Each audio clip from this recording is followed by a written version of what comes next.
Radio check. Loud and clear.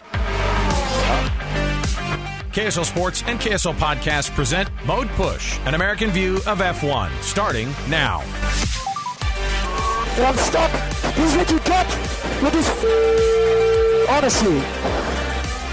I'm gutted. I'm absolutely gutted. I enjoyed this so much. Thank you.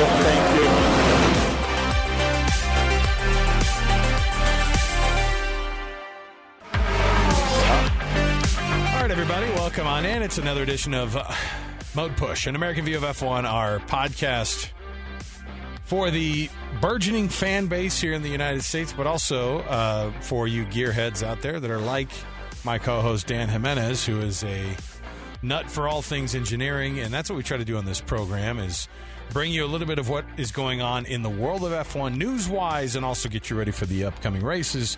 This weekend, Dan Jimenez, it is, of course, our battle to be able to see in Miami, our American race that is our first one of the season, as it's going to be filled with three of them total overall. This one's going to start in Miami, in the parking lot of the Hard Rock Cafe Stadium, Hard Rock Stadium, whatever they call it. Either way, of all of the races before Las Vegas has even started, this is already my third favorite American race. I think that is going to be a popular opinion. I'm seeing that there's a lot of chatter online that Miami's pushing really hard to sell tickets right now, and that the ticket prices have dropped, and that they're like half the price of a Las Vegas ticket. So it's going to be interesting to see how full the stands are and how much like dilution is happening with the fact that everyone's like, well, if I'm going to go to one race this year in the US, I'm going to go to the Vegas one. I thought that was you kind of backdoor inviting me on your private jet to go to Miami this weekend. Right. The PJ. Yeah. Well, I just, it's one of these things that I talk about F1 constantly, and I read about it constantly. And out of the two of us, you're, of course, the only seasoned race attendee. So I don't know at what point it's going to have to happen. But honestly, with the prices that you see in some of these places, I could see myself going to a foreign-based race before I go to any of the American ones, because it's becoming so popular in the U.S., Miami included. It still is a tough ticket to get. It's still an expensive ticket to get versus, I had somebody, I think, reach out on Twitter and say, hey, by the way, here are the tickets to Suzuka and how you fly there, and it still doesn't add up to just the weekend passes at Vegas, right? And so you go, well, maybe I go somewhere else to watch a race. That's where I'm at. It's a good opportunity to travel and mix that up with your hobby. So the prices that I was seeing for Miami for a 3-day pass for this weekend was like $950, which is what I paid to go to Singapore. I think it was $900 for a front stretch seat for all 3 days. But that was like marked down from, $1,900, $2,000. And that's what I, we've been hearing the prices are for Vegas as well. So I'm with you, like Canada, Mexico City. I'm all about, taking a short trip to go see a race and actually visit a new place that's at the same price as if you were to go domestic. Ooh, we could go to Canada, Montreal. Isn't that where the race is? Is in the nation's capital. So, at least. But here's the problem: is that when then we go there, and then you still feel like you're going to not just Canada, but you got to be you're Quebecois, right? You got to speak some French while you're there. Yeah. As we get ready for Miami, let's jump into some of the news from this week. As we when we last got together and did an episode this week, we chatted a little bit about some of the breakdown of Baku, and this is a quick turnaround. The amount of air freight that had to make it to Miami from Azerbaijan is crazy. This is just kind of the peek into what the F1 world does over a weekend in bringing that whole race and the whole paddock to another part of the world in another hemisphere. It's a pretty insane kind of thought to have to do it. But in the world of these racers who are, getting on a private jet and going, from place to place, then there's the cargo of the cars getting there that I always think is fascinating. What does it look like in terms of how it gets there? Are things on ships? Is that too slow? What kind of cargo, air cargo do they get on to be able to bring everything over? Because we're talking trucks and trucks and truckloads of gear to come over each team. Yeah. So they do both. At the beginning of the season, they'll send out big, container ships full of equipment to like the different regions of the world. And then that equipment will kind of stay on that side of the world throughout the season. And this is stuff to be able to set up the paddock, like kind of the less like kind of team specific essential stuff. So that gets going early. And then the actual team equipment and the race cars themselves are like the cars are disassembled at the end of each race and put into crates and into boxes. So and what level? Those containers. Down to the bare chassis. So obviously the wheels come off, all the suspension components, the front, rear wings, all the engine covers, side pod covers, the engine comes out of it, like all of that stuff. So it's all packed up into like Pelican cases. And then all that for everybody gets, including everybody's, like their paddock facilities, which is just crazy, like how nice facilities that these teams have. Yeah, their VIP areas. Teams. Their VIP areas are like these. I mean, you're talking the reason that Drive to Survive, that glass door that was broken by was it Roman Grosjean or Kevin Magnussen? I can't remember. I think it was Magnussen. Yeah, that slammed the door. The F smash that has now been made famous by Gunther Steiner. Right. Those are the things. They have like full offices. And multi-level, by the way, like this isn't just like an RV. This is like VIP experiences for clients of those team-specific kind of things. And so it is a massive amount of everything. Yeah.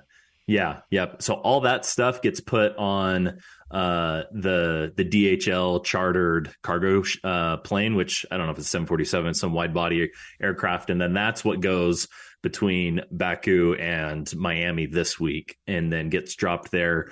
It's probably landing today and then gets unpacked tomorrow. You start to see photos. I'll start to see photos of people's equipment kind of leak on Thursday and as stuff gets unpacked out of the crates. But I think one of the interesting things is that not only is this a short week, but we're coming off a sprint race week. And this sprint weekend is a bit different because you only have the one free practice on Friday.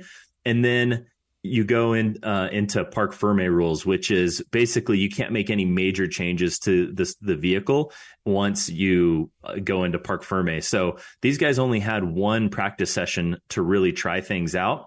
And because of that, like from what I'm reading, some of the teams were more conservative with what updates they brought because they didn't want to do something so totally crazy. You only have an hour to test all your updates, correlate it to the sim data, make sure it's doing what you thought it was going to do. So because we had a sprint weekend with reduced practice time, the speculation is that teams were more conservative with the updates that they tried than they're going to be going into Miami, where they have 3 practice sessions to be able to really try all this stuff out. So we should see more updates actually hit the track this weekend than we saw last weekend, which could mix up the performance from what we saw last weekend.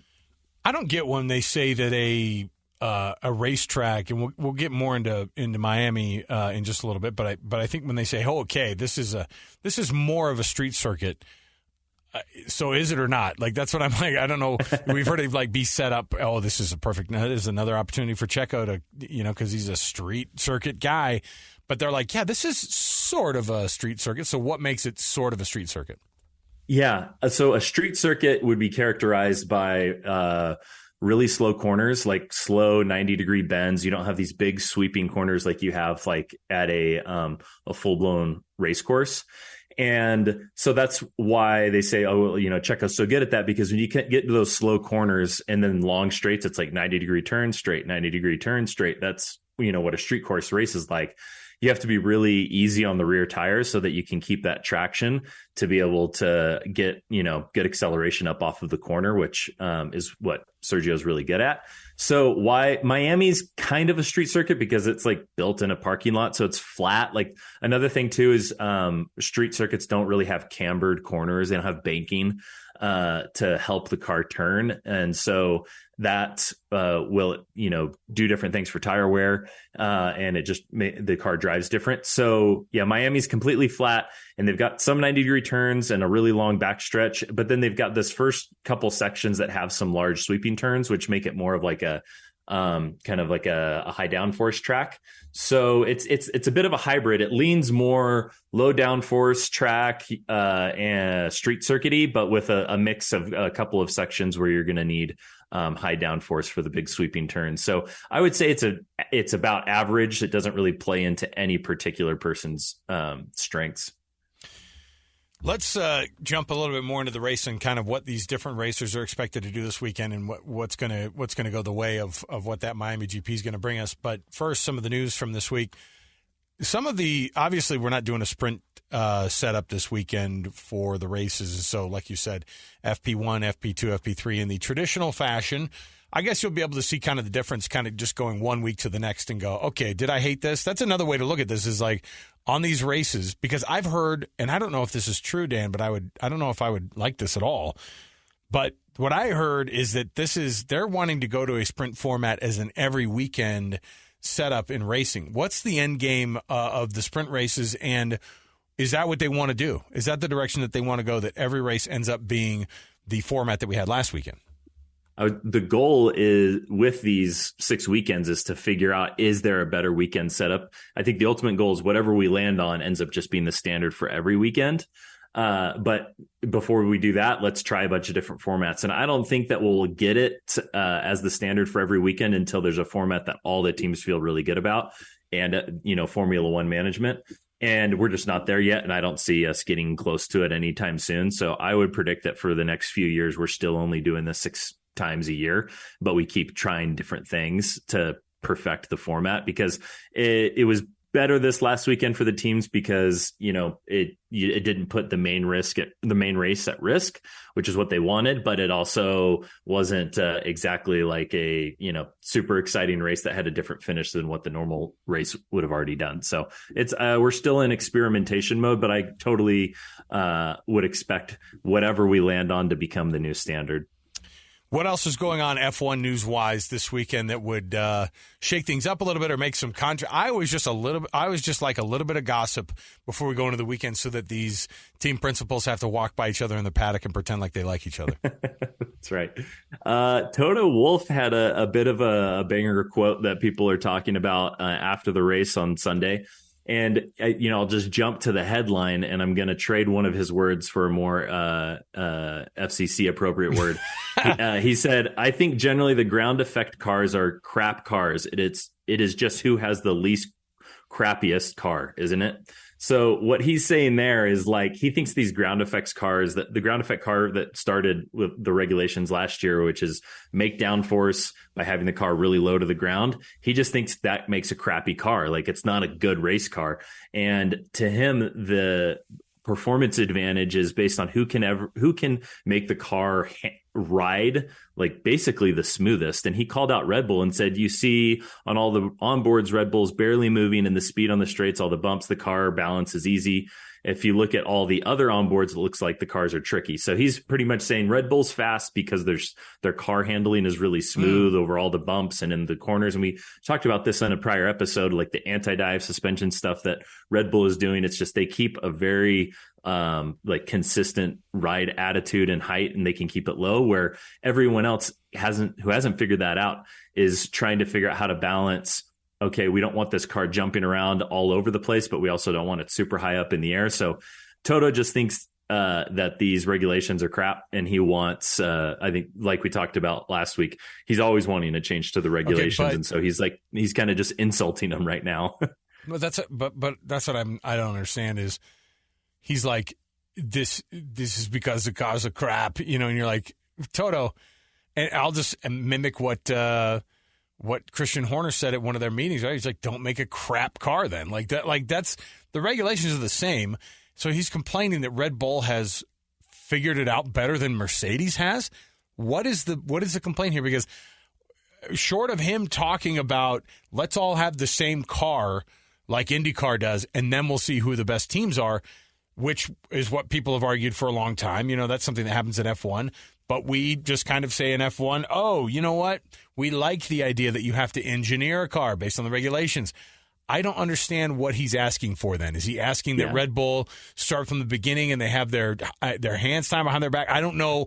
This is a team who was so dominant for so long. I think that he doesn't – I don't know. People were making these same complaints when they were winning about, hey, these guys have something else going on here. And it's just like, well, we are making a big-time car. We have the best people in the factory. And it's like, listen, this is what's happening. You're Mercedes, dude. You ostensibly have the best access to the best engineers ever, and even though there's a cost cap, you still have the resources that no one else does, factories that no one else does. I don't get what his real complaint is. Red Bull has made a better car than we have. I hate it. Like, that's what he's saying, right? Like, I don't get it. I don't get what the solution is. Changing the regulations is going to be like, okay, so let's change them again so that you can get a reset? Is that what he's asking for? I think long-term he would like that. I think short-term he's just hedging a bit of the expectations on Mercedes, because he kind of came out in the last week or two being like, oh, we got this new direction. We have a B-spec car is coming to Imola and it's going to be a lot better. And I think he had to do that to get like the team's morale up. But then now, like, he has to temper everybody's expectation. And he's like, look, like, we're still like, the solution isn't like we just bring more downforce. That's the solution's more nuanced than that. So don't expect, I can't say this. Us to, he is just all over the place. By the way, he's the only billionaire on the entire grid.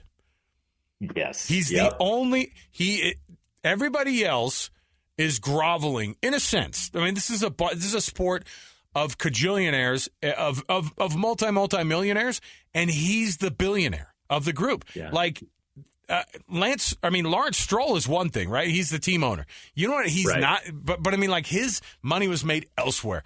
This Toto Wolff is the boss of the Mercedes team, and he's a freaking billionaire. And I'm not saying he's going to fix it with money. What I'm saying is that this is a guy who has high expectations, and he's just a giant baby because he's not at the top of the food chain, which is just annoying, and it makes me not like I've never hated Mercedes.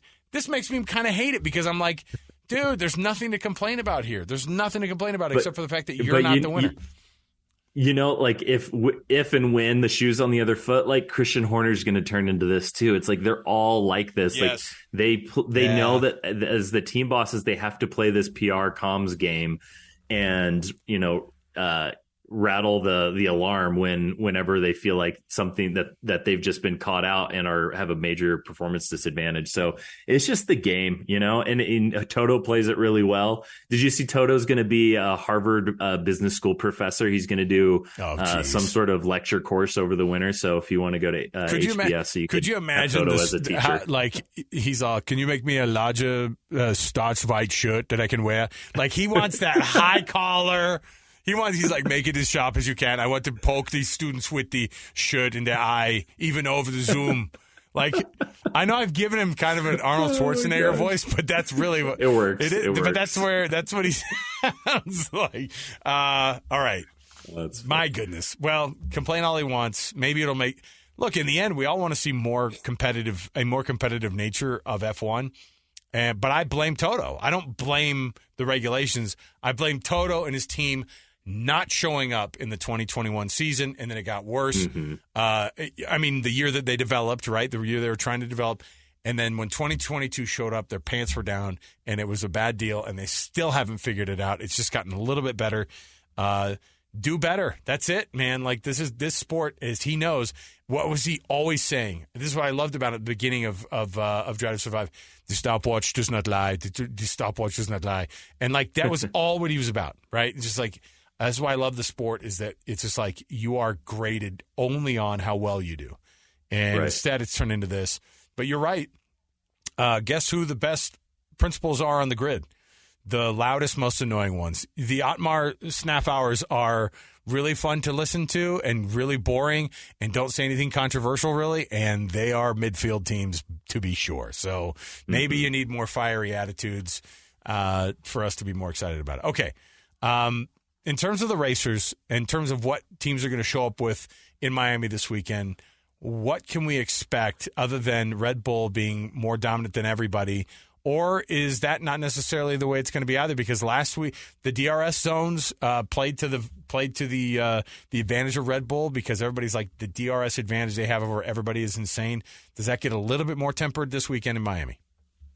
There's still one really long straight section that would play to their favor, but there's rumors that they're going to shorten that DRS zone.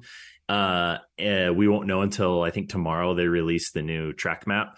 But I have, McLaren and Ferrari, their upgrades that they're bringing should help them out more here in Miami than maybe they did in Baku. So I would continue to look at Ferrari to keep that momentum. I mean, last year they qualified first, second, and then finished second, third. Like this was a good race for them last year. It was also a good time of the year, but a lot changes in a year. I think I'm looking at Ferrari to continue to improve and McLaren to make some strides forward. And then Yuki Tsunoda had a decent finish for where he was racing this time last year. He finished 12th. So I think that Miami is it's a track he likes. And so I look at Yuki to finish in the points, maybe all the way up into 8th or more. Is there anybody else who is poised at a track like this to maybe make a little bit more of a statement? Is Nick DeVries so much on the back foot, as they say, that he's getting to the point now where people are going, dude, you better show up? I mean, speaking of AlphaTauri, right? But is this a place where Haas might improve their standing, since they've been struggling a little bit as of late? And or McLaren, are they going to continue to improve? And is there anybody else? Because really, kind of 6 through 2, it's anybody's race to a degree. But I don't know. I don't know where everybody is kind of on a racetrack like this. Yeah, Nick DeVries, he finished last in the sprint race and the. Didn't he crash out of both races like last weekend? He needs to get something together now. He doesn't need a points finish, but he needs to put a race together and finish top 15. Like, gosh, even like Logan Sargent, who isn't exactly doing amazing right now, is still averaging kind of a 15th place finish. And it looks even worse when you have Tsunoda who's finishing in the points. So it's really just on DeVries' shoulders to put together a good weekend. I mentioned, McLaren continue to make progress. Haas, man, they look slow. Like they've got some good straight line speed, as do all of these kind of Ferrari powered cars, but they don't have, I think, the downforce. So they need to get their act together, and hopefully they can implement some more updates into this weekend. But I think that we'll see the gap close to Red Bull this weekend now that teams are able to kind of let loose on more of the upgrades that they had developed over the last month without any racing. Okay, as we go into the weekend here, and just your regular old FP1s, 2s, and 3s, and then regular quali on Saturday, give me your dream podium, and then give me your surprise from the weekend. My dream podium, Charles, Alonso, Sergio. How about just that? Like, I want you just want some sort of disaster at the beginning for Red Bull, to the point where Sergio still is able to get on the podium, but only third place. Yeah, I think if I had to put my own money on it, I'm going to go Sergio with the win, Max second, and Charles third. I'm going to say it's a repeat of last week's podium. Listen, I just don't want Max to be first. And I want Sergio to be able to kind of run him down on the points, because I want to see what his face is like after that. Because I don't, and it's not to say that I don't wish any ill on Max Verstappen. What I don't want is a runaway. If the fight this year for the championship is between two teammates, so be it. And if it's, because even when Valtteri and Lewis were fighting back and forth, it never really was a fight, right? I mean, I can't recall when it was like legitimately there was a points back and forth in the championship. I don't really remember that, but no. I want to see that. Because I want to see the salty Max that comes out. They've obviously had a chat with him, right? They've sat down and they said, don't come out and say, I didn't come here to finish second and, and act like it's just a one-man team. And diplomatic Christian Horner has to come out and kind of regulate the discussion. I want Max to be in the cool down room or not even in the cool down room because he doesn't finish on the podium, and to just be sour, and to have his dad over there kind of also sour. I want a little bit of that drama. Bring me all of it. Yeah, so that reminds me, a quote coming out today. So Ralf Schumacher, Michael's brother, was quoted in a German, I guess Sky Sports Germany, quoted this week. And Ralph said, "From my point of view, it is clear that Verstappen's side of the garage wants a new teammate. I hear these rumors everywhere. I see it as a problem that Perez knows his time at Red Bull is coming to an end. Why? He is fighting for his chance to play at the front, to win, to have a go at the title. That is why Sergio is now becoming more selfish and has as far as selfishness goes, Max Verstappen cannot complain. Max is doing very well. He is rightly the number one on the team, but he's also clearly marking his territory." So stoking the fire and the rumors is Ralf Schumacher saying that Max's side of the garage, basically his family, I was going to say, his dad wants Sergio out because he's too much of a threat. I want all this. I want all of this. Bring me this in video form this weekend at the race. That's all I'm asking for. All right. For Dan Jimenez, Alex Kirry, it is the Mode Push podcast. Of course, we bring it to you every week during the season here. We're breaking these things down. Dan, I'm looking forward to our first American race of the weekend, and then we'll be able to jam about this thing next week as well. Thanks for being with me today, man. Appreciate it. Yeah, looking forward to it. There you go. For Dan Jimenez, I'm Alex Kirry. Download the podcast, comment on it, rate it, subscribe, tell other people, hey, you have to listen to these two dudes. Because the one guy's really smart and then the other guy just likes being there. So it's fun. Thanks for being a part of it. We'll see you next time, everybody.